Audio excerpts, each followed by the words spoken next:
Welcome to Action Points.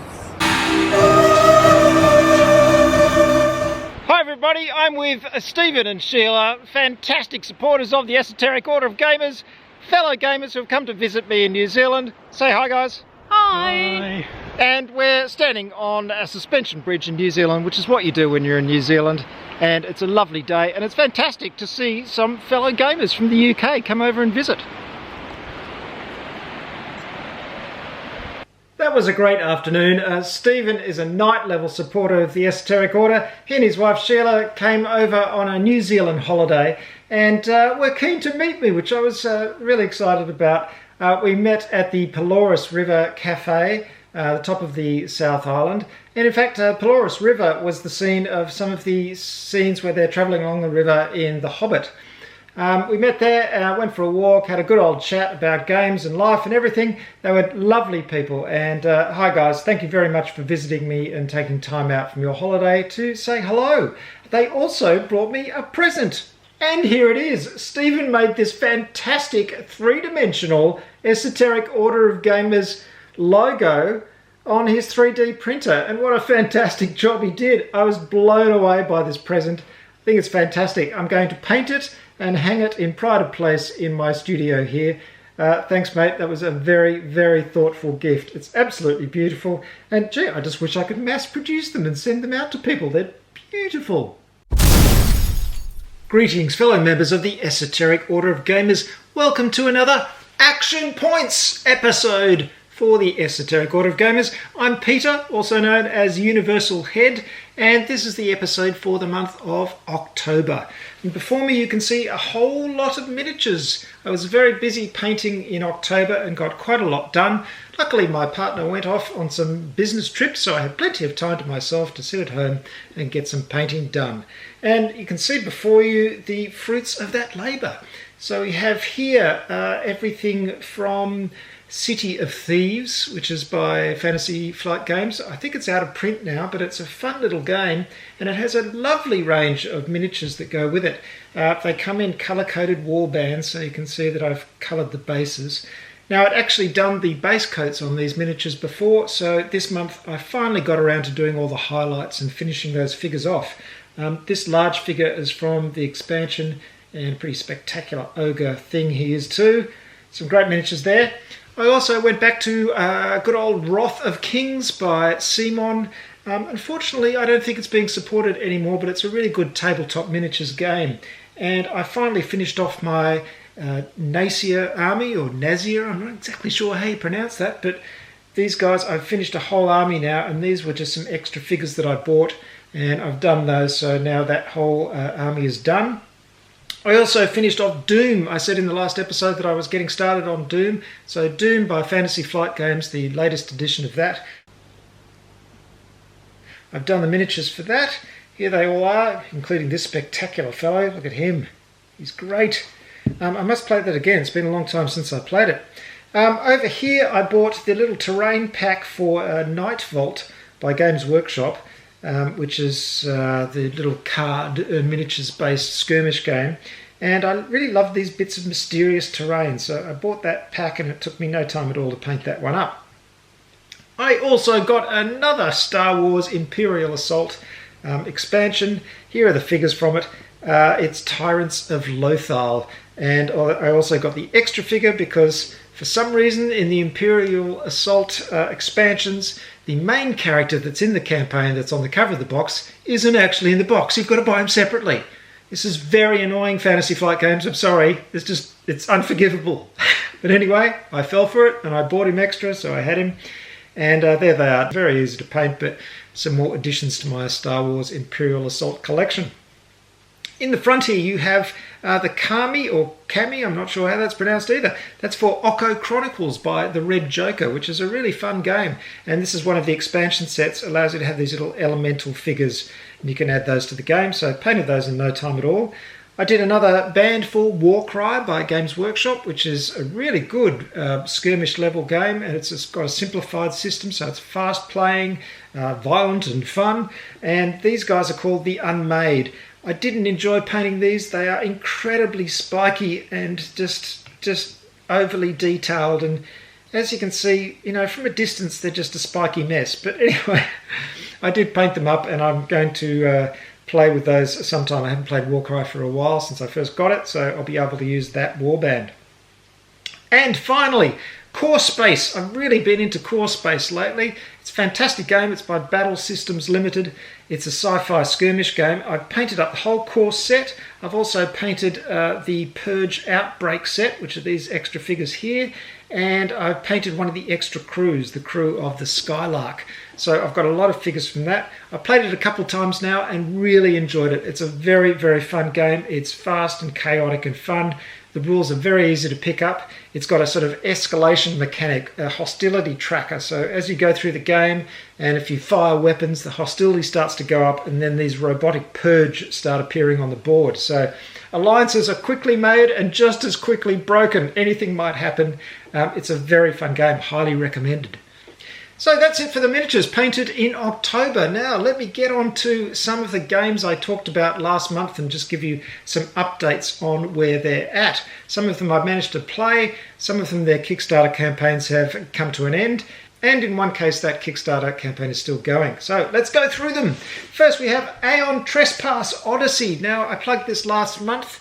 It looks really good. I'm going to be receiving a free copy, so I'm really looking forward to doing a rules summary and playing it. It looks quite spectacular. It's got a legacy element to it as well. You reveal the miniatures as you go along, and it certainly seems like a very impressive package. Now, they've been busy unlocking extra stretch goals and doing extra stuff, and in the end, they raised a bit over $1 million US, so that was very successful. Of course, Joan of Arc went back for another bite of the cherry. Joan of Arc 1.5 Kickstarter campaign did very well. They also raised over $1 million US. And you can see that the hype about Joan of Arc is growing and growing. It's a fantastic game. This campaign allowed you to get back in there and get the stuff from the initial campaign, plus there was an expansion set as well, and a slightly revised set of rules. Joan of Arc is a fantastic game. I'm still enjoying playing it, and I'm slowly trudging my way through painting all the figures. I did a few extra ones this month, and I just really enjoy that game. I'm really looking forward to my extra stuff. I haven't got my Wave 2 stuff yet, but I got the Apocalypse pack and the Siege pack and a few other things, so I will certainly be showing those off on the EOG as soon as I receive them. Time of Legends Destinies by Lucky Duck Games is another one I talked about last month. Their Kickstarter is also over. It raised $627,000 US. Oh, so much money in games these days, isn't it? I really have to make my own game. Anyway, Time of Legends Destinies is set in the Joan of Arc universe, and it looks really nice indeed. There's a lot of storytelling elements in there as well. Now, of course, all these games I'm talking about, these Kickstarter campaigns, the campaigns may be over, but all of them will be taking late pledges, or will be taking late pledges very soon. So if you're still interested in purchasing these games, just go along to the Kickstarter page, Google it in. I'll put links at the bottom of in the show notes there underneath the video, and you can go and check them out and still get in on the action if you're interested in those games. Another big Kickstarter campaign was Oathsworn Into the Deepwood. Yep, that's by Shadowborn Games, and it's still open. We've got a couple of days on that campaign, so if you're interested in that one, get in now. It's looking very impressive indeed. They've unlocked heaps and heaps of stretch goals and extras, so if you're into epic storytelling, fantasy battle type skirmish imaginative games, you know, all the games that I love on the EOG, go check it out. Oathsworn Into the Deepwood. Be quick, it's closing soon. But I'm sure they'll be accepting late pledges as well later on. Now, some of the games I mentioned that I've got around to playing. V-Commandos. I'm not sure if I played that when I mentioned it last time, but it is no, I think I had. It is a fantastic game. I played it again the other day. Really enjoying V-Commandos by Triton Noir. And I should also mention they have another game called Assassin's Creed Brotherhood of Venice. And they ran a Kickstarter for that one. It raised, I've got a note here, how much? It raised a bit over $1 million US. Like, so much money! But it looks fantastic. It uses some of the mechanics from V-Commandos. It's set in the very popular video game world of Assassin's Creed in Venice, of course. And it's got lots and lots of miniatures, unlike V-Commandos. It's got lots of miniatures, including even a tower that you can jump off, presumably. And it just looks fantastic. So it is also accepting late pledges if you want to go along and have a look at that one. Another game I got to the table, which was kindly sent to me by the publisher All or Nothing, was Lifeform, which is basically an Alien game in all but name. It goes back to the original Alien film, and it's got that feel. They're very claustrophobic on a spaceship. One alien, though there's one or two Lifeform images, let's call them Lifeforms, not aliens, and because your scanners are a bit glitchy, you don't know which is which, so there may be 2 or 3 of these aliens wandering the spaceship, and you don't know which one is the real one. And if you meet the real one, you're in serious trouble, because if you don't have the option to hide or run, you're dead. No one ever said being a crew member on a ship in space being chased by a Lifeform was easy. It's a really fun game. It recreates all the great beats from the Alien film. There's a rampaging android. There's a ship's cat running around. You've got to gather all the right gear from around the ship so you can get in the shuttle and escape. And there may also be a final confrontation with the alien if it stows aboard the shuttle. Fantastic game. Lifeform. Highly recommended. It's also got 2 expansions. 13th Passenger, which adds some extra stuff and also some extra dangers. You might be going through an asteroid field as you're trying to escape from the alien. Lifeform. And the other one is called Dragon's Domain, and it's a fully developed solo system for the game. So check it out if you like Alien and if you like those kind of games. Lifeform. Now the other Kickstarter I must mention is the game Innsmouth 32. This is a game that I did mention before, and they ran a Kickstarter. The company is Game Week Games. They ran a Kickstarter that unfortunately didn't meet the mark, but this time they run it again, and in the first day it was funded. So I think the word has spread, and people have decided to support this one because it looks like a lot of fun. It's it's called Shuffling Horror. This is the series. They've done 2 other games in the series. One of them is called Pittsburgh 68, and that's based on Night of the Living Dead zombie stuff. And the other one is Roswell 51, and that's 50s sci-fi space invasion movies. So the whole system is designed to recreate some of your favourite classic films. Innsmouth 32, of course, is a Call of Cthulhu mythos, Lovecraftian type of thing, where you're investigators going to the creepy town of Innsmouth. The artwork is fantastic. It's got a really great comic book feel. Kind of a Vault of Terror 1950s horror comic feel to the whole thing. So it's a small company, but a really fun looking game, and I highly recommend you go and check it out. Innsmouth 32. The last Kickstarter campaign I'd like to mention is Sleeping Gods by Ryan Laukat, the maker of Near and Far and lots of other fantastic games. He designs and illustrates them himself. He's so incredibly talented, it makes me sick. But Sleeping Gods looks really, really good. I'm really looking forward to playing it. Now, that is open for pre-order as well. The Kickstarter campaign is over. But do go check it out because I've played a couple of his games and really enjoyed them. Near and Far especially is a lot of fun, and this one looks really good as well. So, Sleeping Gods, check that one out on Kickstarter and pre-order it if you like the look of it. Of course, for those of you over the other side of the world, Essen Spiel was on, the big games convention in Germany. I wish I could have been there, unfortunately not. Next year I'm hoping to do a bit more travelling and visit some of these conventions. I definitely want to get over to Gen Con, and I hope to see some of you people watching these videos over Gen Con at least, maybe Essen. Probably not Essen actually, because it is more the type of games that I'm not particularly interested in. However, one thing did debut at Essen that I have a lot of interest in, and that is Masters of the Night, the new game by Ares Games, in conjunction with the company Igrology, who made Master of the Galaxy.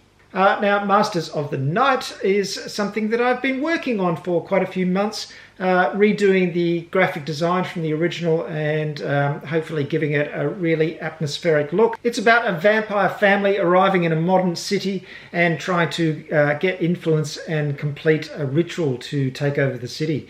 I put a lot of work into this game, trying to make it as thematic as possible, so I really hope you check that out when it comes on Kickstarter. Ares have said on their website it'll be next winter, so that's their winter, which is our summer, so it should be, I don't know, pretty soon. Keep an eye out for Masters of the Night by Ares Games. Another company I've mentioned in the past is Redgrass Games. They send me some nice stuff and I use it because it's good. You can see this is the wet palette that they sent me a while ago. This is the studio size, and you can get it in a smaller size as well. Now, I don't want you to think that I just get this stuff and then throw it in a corner, because as you can see, it's well used. I've been using this for a long time now, and it's great. This one is obviously ready to be refreshed. I'll take this sheet off, re-wet the foam underneath, put a new sheet on, and start my next session of painting. So fantastic stuff. Now, I've shown you this before. In fact, I did a special video on it, but I was using the prototype then, and this is the final thing. It's the RGG 360 ergonomic handle for miniature painting. And it comes in this little package. Here it is there, and you get this stuff which is like sort of, what do you call this? There's probably a special name for it. Mounting putty. There we go. It's called mounting putty, and you stick that on the top there and mold it, and then you can stick your miniature on the top. Let's see how it works. So you get a little bit of mounting putty. It's kind of like blue tack but harder, and it goes on the top, and you mold it to the surface like so.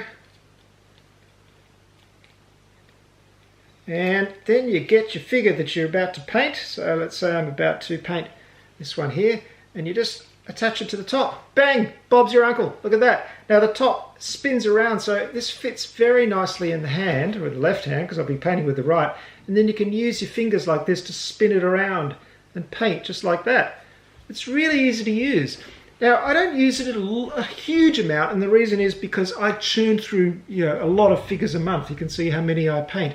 So I don't spend a lot of time on each individual figure. But if I, did spend more time on one, to mount it on this and really have that fine control is great. And I must use it more, because even now I've got it back in my hand, it feels really comfortable.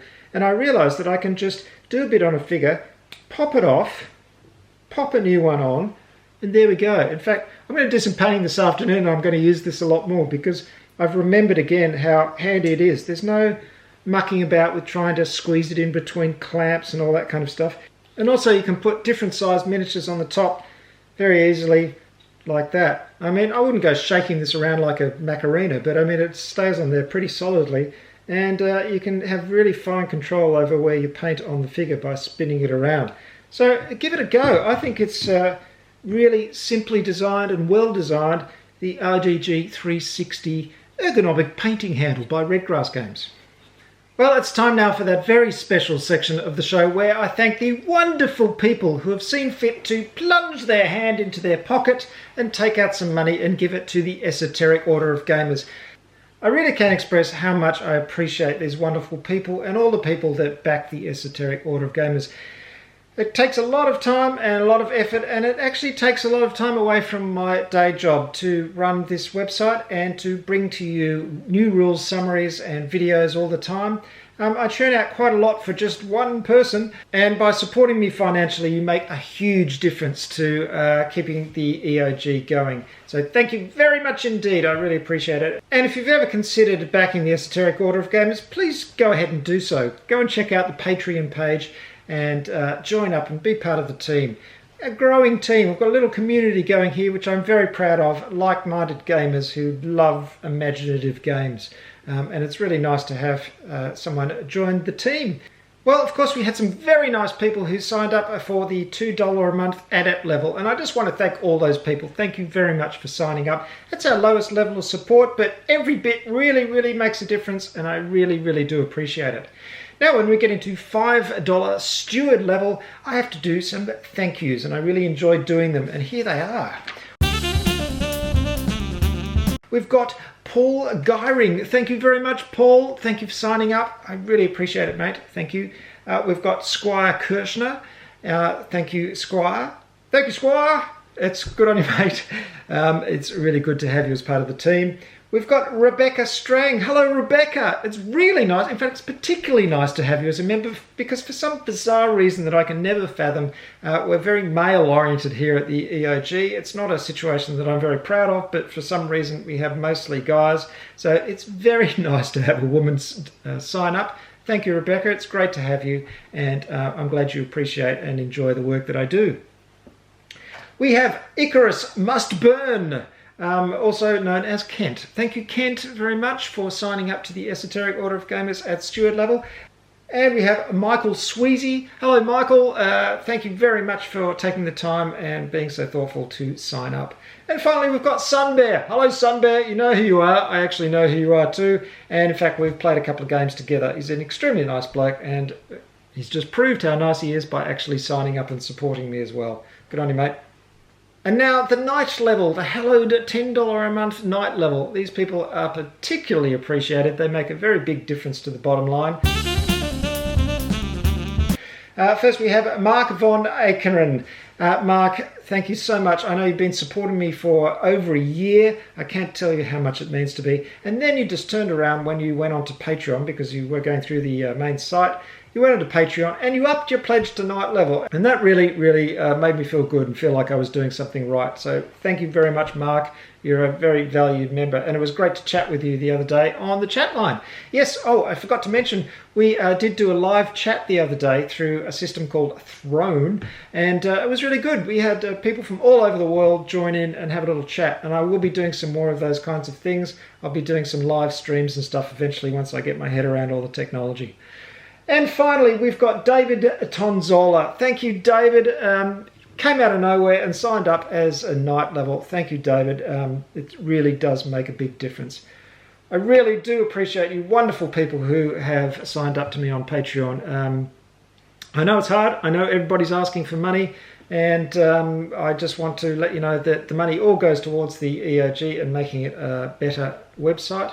And hopefully it means the EOG will grow and prosper, and I'll be able to take out a little bit more time from my day job and devote it to the wonderful world of gaming. You know, I was just looking around the studio and I saw this game. It's Mythic Battles, the original Mythic Battles, which was a card-based system originally. Let me show it to you, because it's a really good game, even though it doesn't have all the miniatures in it. Of course, we've got an EOG rules summary and reference sheet in here. These are the rules. It comes with some nice terrain tiles and heaps of cards. And you can see I've sleeved them all as well. Very nice artwork, tokens. I've made this foam core insert. I've just thought, I think I'll give this game away. I'll give it away to somebody who signs up as a night level supporter on the EOG. So the first person who signs up as a night level supporter, and of course I'm trusting you not to just sign up for a month and then disappear. I mean, someone who really wants to sign up and support the site, this is going to be a bonus for you because I'll post it to you anywhere in the world. And it's a fantastic game. If you don't have the new version with all the miniatures, then this is a great alternative. Even if you do have the new version with all the miniatures, this is still a good game, but I just, don't really need both of them. So you'll get that. It's not only the original game, but it's sleeved, it's foam cored, and it's got the rules summary as well. All you have to do is go over to Patreon. First person who signs up as a bona fide night level supporter, that's $10 a month, I'll send you that as a bonus. Well, my friends, that's it for Action Points for the month of October. Thank you very much for watching. I know there wasn't anything particularly new this month. We went over a few games that I've mentioned before. I showed you some miniatures. But there wasn't anything this month that really grabbed me, or anything brand new, that grabbed me. I sort of took time out and did quite a lot of miniature painting instead. Hopefully there'll be some new things to unbox and look at next month. I'm expecting a few things in the post, and also hopefully, fingers crossed, a few old Kickstarters will finally be delivering next month. Now, I do have one announcement, and that is there won't be an Action Points for the month of November because I'm going away on holiday, and I try and stay away from the computer when I'm having a bit of a break to get my head clear and come back refreshed. So there won't be one next month, but I will certainly make it up to you in the episode following. Thank you very much for watching, folks. That's the Esoteric Order of Gamers. Orderofgamers.com, of course, is where you'll find the website where everything lives. If you sign up on Patreon, there's also a feed of all new releases there. I'm also on Twitter. I tweet quite a lot. I'm also on Facebook and Instagram. I put on photos of the games that I play and the miniatures that I finish painting. So that's where you can find all the stuff. Look out for new rules summaries coming very soon. There's one coming for Lifeform. I've also almost finished one for Lords of Hellas, and there's some other ones as well. So have a fantastic month. Hope you get lots of painting done and a lot of gaming in, and I'll see you next time. Thanks very much for watching. Bye for now. Good gaming.